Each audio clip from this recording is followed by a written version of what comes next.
Ladies and gentlemen, this is David Mirikitani. Welcome back to Mat Chat. Today, it is my pleasure to be joined by two of the founding members of the Black Wrestling Association, Jaden Cox and Nate Jackson. Guys, thank you so much for coming on at such an important time in our country and in the world of wrestling. Yeah, thank you for having us, David. I want to put a little disclaimer on for everybody watching. I knocked my front two teeth out doing what I love. The sport of wrestling is pretty brutal, but I had a lot of fun and a lot of jokes coming at me from that. But I won't let my teeth being gone stop me from getting out and communicating with David today. Well, Nate, you did the smart thing. When you say something first, now if we pile on, it's just rude. So. Yeah, I had to get out in front of it. It's kind of hard to see, hard to miss, you know. Yeah, for sure. Well, anyway, I was talking to you guys about this. I want to first of all read what the mission statement is. It says, our mission is to inspire, connect, and empower Black wrestlers and allies to grow wrestling through representation, equality, and opportunity. Let's start with, and we did this off air, you guys said there are 11 founders of the organization. Who are those 11 gentlemen, just so we can give you guys credit, for the people that started this? Absolutely. So the 11 founders are myself, Nate Jackson, Kyvan Gadsden, Kerry McCoy, Kenny Monday, Jaden Cox, Jordan Burroughs, James Green, who am I missing? Gabe Townsell, Kevin Jackson, and Mark Hall. BJ Futrell. Yeah, is the AJ last. got two shout outs, but yeah, so that's 11. Yeah. So either one of you guys, or whatever order, how did this get started? Has this been percolating for a while, or is this really a reaction to what's gone on recently? Well, I think honestly, I think so like this itself, like BWA is purely Nate, I think that, Nate was reaching out and talking with guys and had some guys reach out to him, especially after the Aubrey situation went down. And a lot of guys felt certain ways about that situation and not in very similar ways about it. Very negative emotions surrounding that situation and a plethora of situations that have transpired over the last few years. So, I mean, Nate actually, really took initiative after having a few conversations with guys and saying like, hey, like, almost, I think it was both to do something, but also to kind of make sure like he wasn't alone and also they weren't alone or crazy for how they were feeling. They're like, hey, this is what's going on. I want to hear your thoughts. And we started talking to each other and they were like, so what are we going to do? I mean, that's the big thing, the big questions. Like, what are we going to do here? And do note, like, these are conversations that I think a lot of us have been where Nate was and a few other of the founders that he would also talk to, where there's situations both, that we've seen on a worldly standpoint on social media platforms and also that we've experienced just within our own little world, that is the wrestling world, that we've all kind of maybe kept on the down low on our own, talked about it behind closed doors, but never really took initiative to really say something or talk about these things. And so now that we're to this point and we're seeing what's going on in the world, it's almost like, no, we have to say something. It's like we're doing a disservice if we don't do anything or don't say anything. And Nate really helped to bring us together and kind of push us to where we are now and what we're working for the future. Yeah, I'll kind of piggyback off of that. So Jaden's on the money with some of the situations that happened. It made me seek out outside of my immediate circle just to connect with guys. So a really close friend of mine, Kyvan Gadsden, who's also a founder, we had some really good conversations just around the Ahmaud Arbery case. And then with the George Floyd situation, I don't think we wanted it to end with just another conversation or just another challenge or just another, running and acknowledgement or a post. So I think that conversation kind of spurred conversations with Jordan Burroughs and I, Jaden Cox and I, James Green and I, Kerry McCoy, just guys reaching out and at the end of the week of just reaching out to people, we had about over 50 guys on a call, a Zoom call, just like we're having right now. And in that Zoom, we were just really venting, bouncing how we felt off each other and how we can do something about it. And at the end of that call, we were left in the same position, right? We felt a little better, and we had all talked, and it could have been easy to walk away and not continue to chip away at things and figure out real actionable steps. And the guys within our founding group really pushed me to continue to evolve and not just be a social club. Social clubs are important, and they have a role in our society with holding each other accountable and different things like that.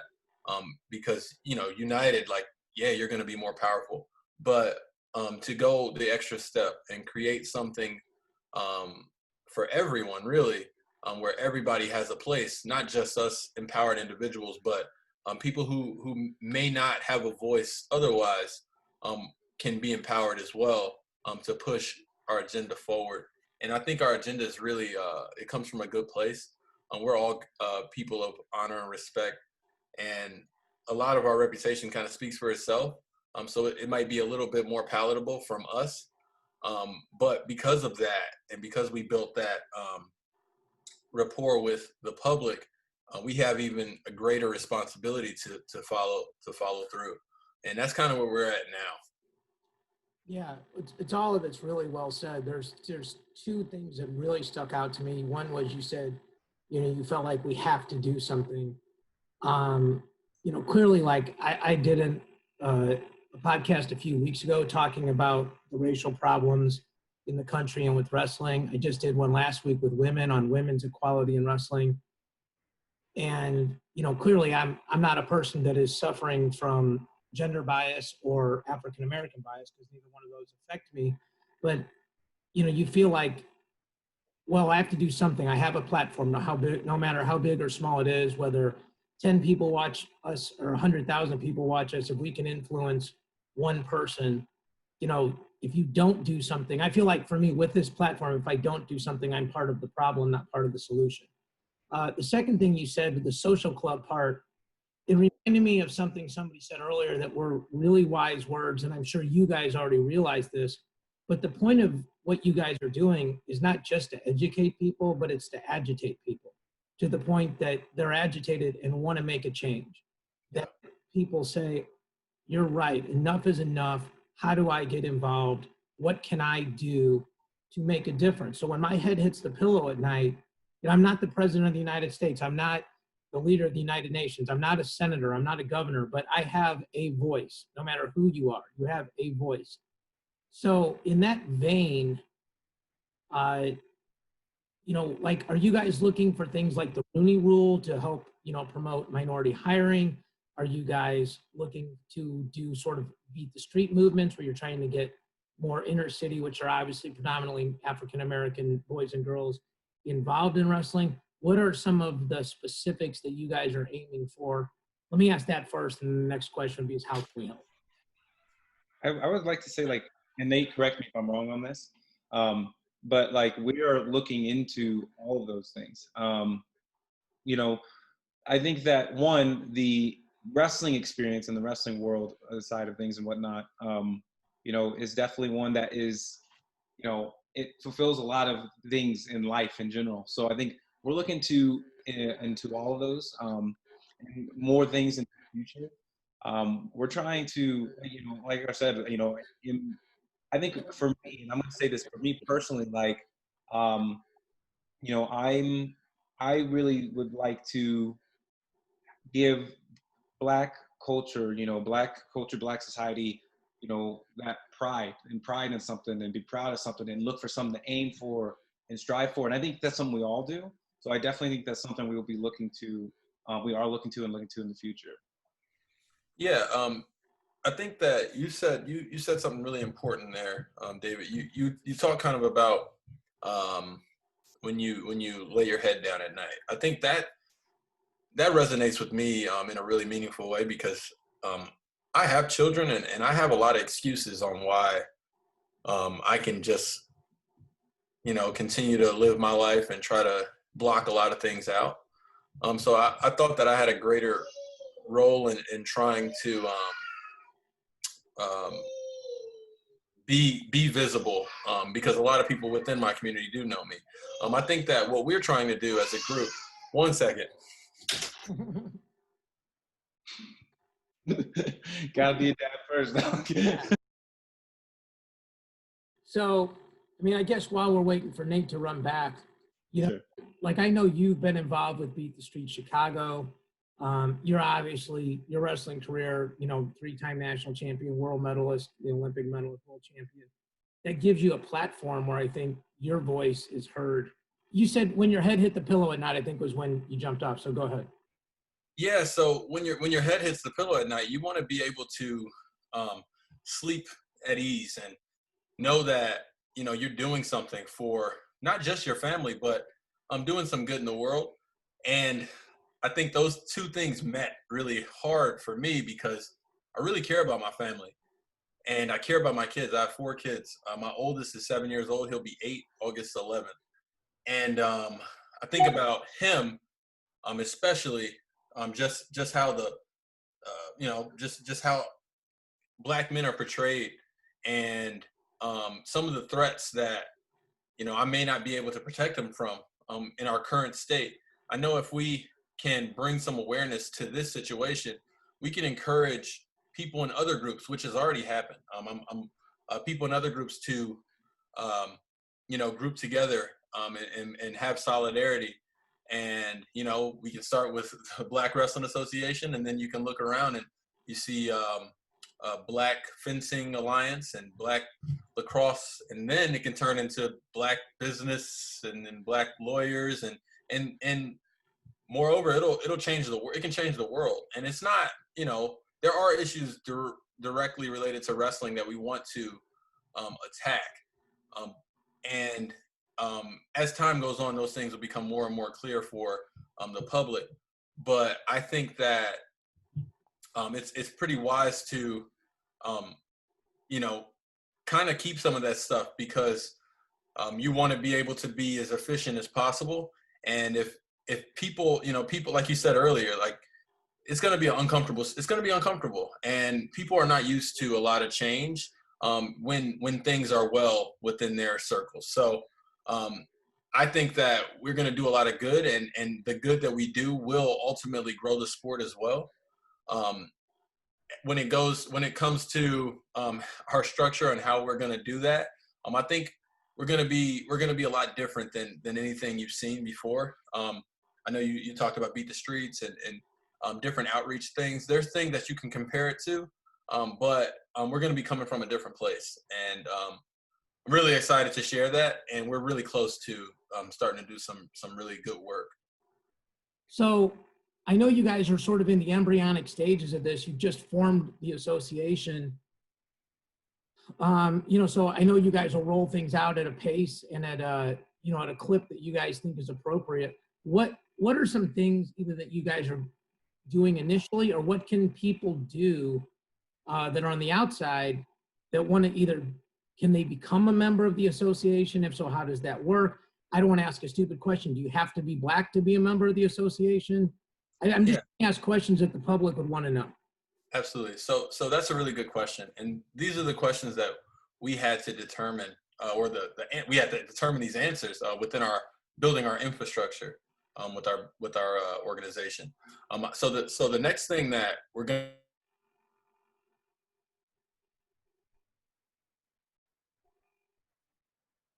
He froze. That froze. I was going to say, like, David's moving, so we're good. Nate, if you can hear us, you're froze. Hopefully you can come back or sign off and come back. Come back, Nate. Nate, come back. Yeah. On the plus side, the gap in your teeth is blocked, so it's like you're not frozen and embarrassing. Oh, you're killing him. So, can you know what the initial steps were going to be, Jaden?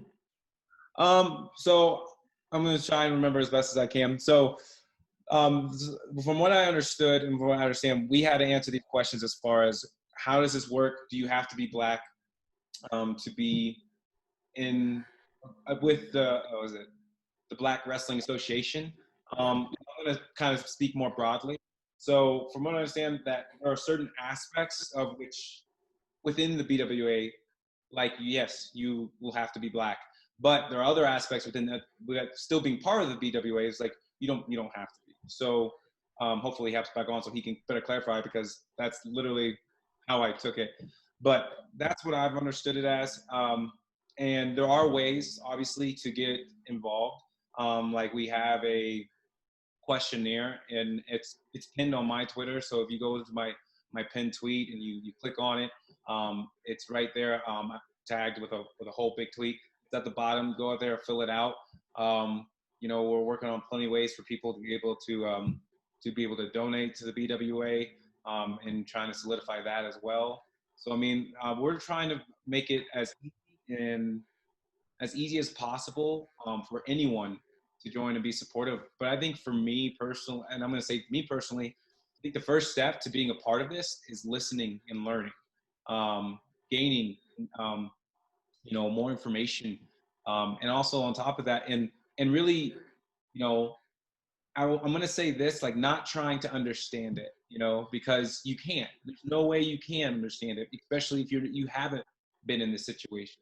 You know, you like when you try to understand something that you have no experience with, you become emotional. You become like emotions flood in, and then when we get emotional, our mind, we just kind of lose our mind, lose our heads. So I just think, like, don't try to understand it. Just listen and hear from the people that you watch, from myself, from JB, from Nate Jackson, from, you know, Kevin Jackson, Kenny Money, the people you respect. These are the people that you know, that you've watched, that are telling you about their life. You know, don't try and compare it to your life and your struggles, because it's not your life. It's not your struggle. It's something you don't know. So really listen and try to learn. You know, you said something there that's fascinating to me, because I think it applies to a bunch of things in life, not just BWA. When you said, don't try to understand it. So in other words, you know, like if my parents died and we're friends, and you've never had a parent die or anybody you're really close to die, you know, there's this difference between sympathy and empathy, and how do you do both? So if you're telling me what it's like that when you've walked down the street and people have said the N-word to you, or people have walked on the other side of the street because you're black, or any number of 100 other things that I don't even want to try to go through in my mind and give examples of. You know, I clearly can't, I can understand it intellectually, right? Like I can mentally process you were called a bad name. I can mentally process that people literally walked across the street just based on, you know, how much melanin you have, and no other, you know, social integrity, any of these other things. When I go home at night, you know, I'm probably going to feel bad, like not feel bad for you, but feel bad about the scenario. If I'm a good person, I should probably feel bad. What does that person do that says, man, I feel terrible about that? What can I do? Hold on, it looks like Nate's going to come back in. Yeah, he texted me, and I was like, all right, I'll let him know, but I didn't want to interrupt you. No, it's fine. I was texting him too. But like, what does a person do in that scenario to be productive? Well, I think a big thing is stop trying to understand what, and more so, like, I don't look at what people go through as much as how it affects them, because if everything affects everyone differently, everything, like, for instance, like you would, but if you would say that someone getting stabbed with a knife is worse than a paper cut, right? Sure. Yeah, you would say that, right? Yeah. Unless the person gets stabbed with a knife, it's just like, oh, you know, it hurts. It's bad, you know. But the person that gets a paper cut's just losing their mind. And like, yeah, you look at it from the outside and you're like, well, dude, you just got a paper cut. Relax, you know. Like, you're trying to understand, like, what the heck's going on. And it's just like, no, like, understand how this is affecting this person. This person's like freaking out, sweating, like, they're gonna die, doesn't understand it. And like, so I think, like, you have to, I always look at, like, how is someone taking something to help them rather than what it is for itself, because the what, I can't always kind of compare that. I don't, like, you, for instance, I don't know what it's like for my parents to pass. I don't know what that's like, but how you're taking it, feeling sad or angry or anything. Like I do understand, I do know those emotions, right, and everything. So I can be supportive in that way, and even just as simple as being like, like, I know you told me like you're feeling this way. Like I want to be here for you. I don't understand what you're going through, but we can make through this and be supportive in that way, rather than trying to be like, especially, I always hated when people said I understood what you were going through. It's like, no, you don't. You've never been. What are you talking about? Right. But someone can be like, I understand you're angry. I understand this is happening. Nate, you got 2 different people logged on right now, man. Yeah, I'm about to leave on one. I'm sorry. I have no idea what's going on. This has never happened, so. Well, hey, when you got froze, Jaden was kind enough to say that the picture that froze, your chiclets weren't sticking out, so that was a good thing. Oh my gosh. Yeah, that could have been pretty bad. You froze in a good spot. Like it wasn't.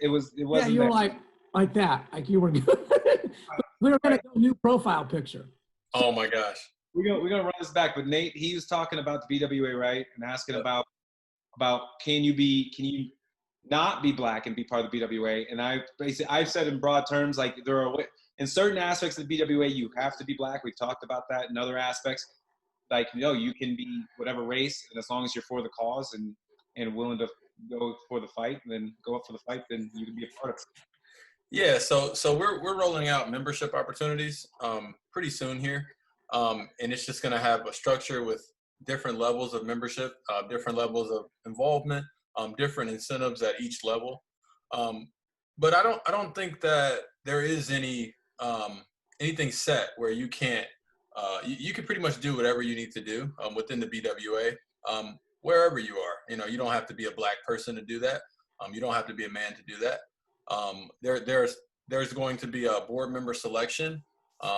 That's our process is ongoing right now, and we are selecting members of every different walk. So we think that's important to have within our organization because it aligns with our mission. It's not just black wrestlers, but it's black wrestlers and allies. That's everybody, right? That's anybody who wants to help. Yeah. And a lot of people have a lot of different tools and talents that we can utilize for the good of the organization.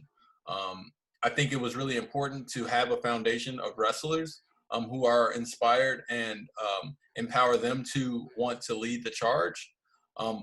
But at the same time, we are limited by what we know, and there are so many people with outside knowledge that we want to bring into our circle. And the last thing that's going to be kind of on the horizon here is the launch of our website. That'll be pretty, that'll have the membership structure embedded in it. That'll have our board just for everybody to view.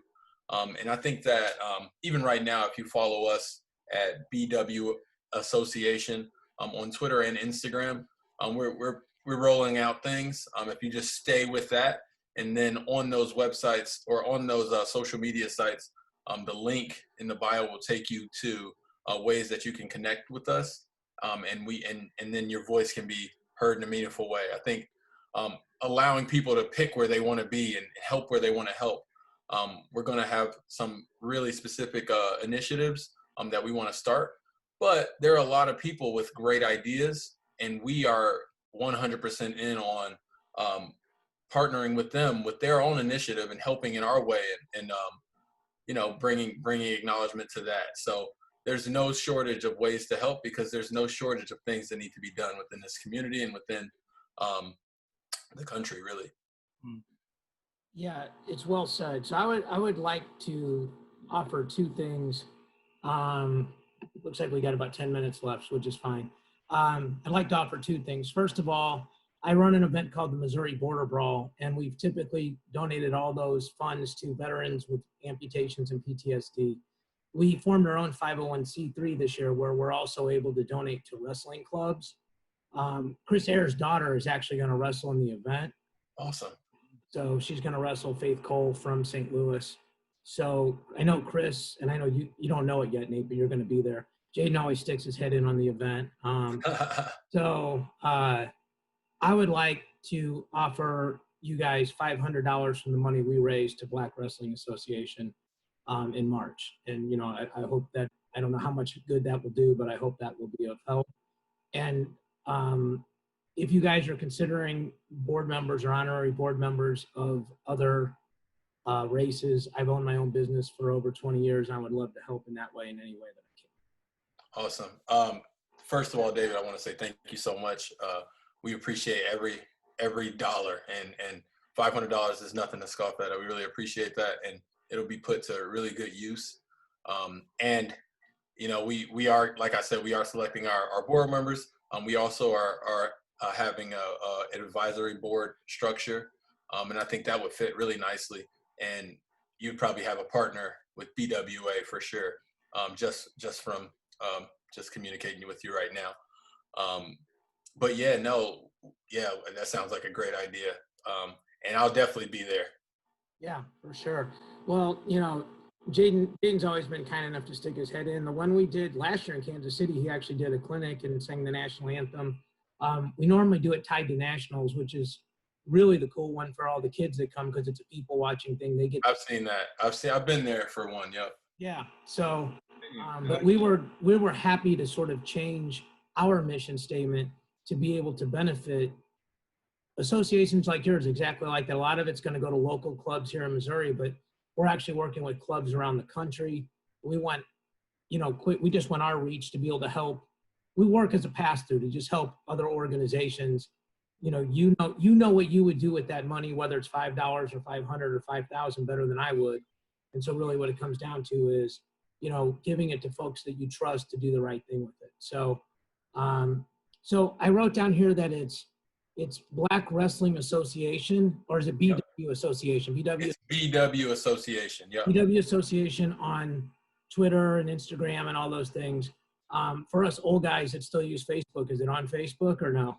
So I just created a page. So there is a Black Wrestling Association page on Facebook.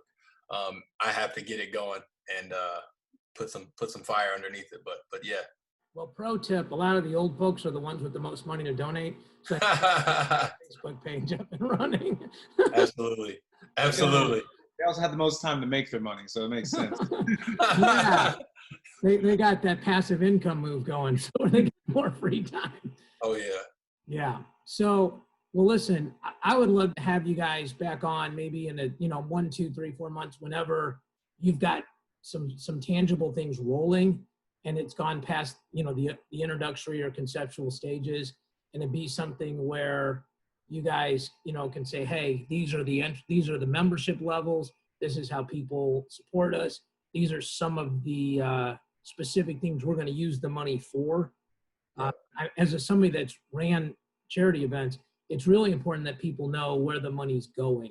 I think, obviously giving is, at the end of the day, it's an emotional decision. It's not, a factual decision in a lot of ways, because there's a million good charities out there. So if somebody picks, BWA over the XYZ organization, knowing how that money is going to get spent and how it's going to make a difference in people's lives, I think is truly meaningful. So anything that I can do to help you guys get that message out, whether it's just having you on again, maybe giving you guys a few seconds to speak to the public at my event in March.